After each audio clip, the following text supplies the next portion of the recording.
તારીખ 10/2/2024 રોજ ઉમલા પોલીસ વિસ્તારમાં સાંજના 6 વાગ્યાના સુમારે અઠવા લઈને ડુમસ રોડ પર ખેટલા આપા ટી સ્ટોલની આગળ એક ફોર્ચ્યુનર ગાડીમાંથી એક ઈસમ થેલીમાં પૈસા લઈ અને નીકળતા બે બાઇક સવાર આવી અને એની હાથમાંથી થેલી ઝૂંટવી અને પલાયન થઈ ગયેલ એ મુજબનો બનાવ બનેલ.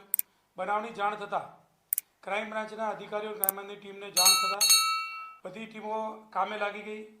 આના આધારે અમે ખાનગી બાતમી મળી અમને કે સાયણ મુકામે બરફની ફેક્ટરીની આજુબાજુ આરોપીઓ છુપાયેલા છે, જે હકીકતના આધારે ક્રાઇમ બ્રાન્ચની ટીમ ત્યાં જઈ આ આરોપીઓની ધરપકડ કરતા 3 આરોપી મળી આવેલ, જેમાં 3 આરોપીઓમાં એક શરીફ ખાન, કનુભાઈ અને પ્રફુલ આ 3 આરોપી મળી જવા, જેમની અત્રે લાવીને પૂછપરછ કરતા આ આરોપીઓ છારા ગેંગના આરોપીઓ હોય એવી હકીકત ખુલી.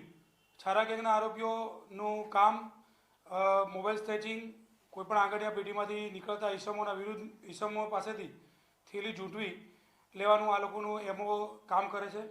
જેમાં પ્રફુલ જે છે એ ગારાંગે જે છારા છે જેના વિરુદ્ધમાં અગાઉ 12 ગુના નોંધાયેલા છે. જે કનુ છે આરોપી સોલંકી, એના વિરુદ્ધમાં 3 ગુના નોંધાયેલા છે. અને એક શરીફ ખાન જે હાલ મુંબઈ રહે છે અને મૂળ રહે યુપી, જેણે આખા ઘટનાનો પ્લાન બનાવી અને આ લોકો સાથે લૂંટની ઘટનાને અંજામ આપેલ છે.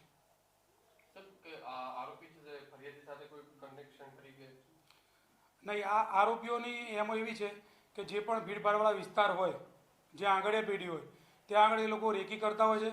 જે ઈસમ અંદરથી પૈસા લઈને નીકળે એના પર વોચ કરી એની પાછળ જઈ જ્યાં સુમસામ રસ્તો દેખાય ત્યાં આગળ જઈ અને એ લોકો એમનો સ્નેચિંગનો જ્યારે ચાન્સ મળે ત્યારે એની હાથમાંથી થેલી ઝૂંટવી અને આ પ્રકારની ઘટનાઓને અંજામ આપતા હોય છે. અને અત્યારે આ આરોપીઓ પાસેથી પૂછપરછ કરતા કુલ 5 ગુનાનો ભેદ ઉકેલા છે. બરોડાના 2 ગુના છે, ડિંડોલીના, અને એક સુરતનો ગુનો ઉકેલવામાં આવેલ છે.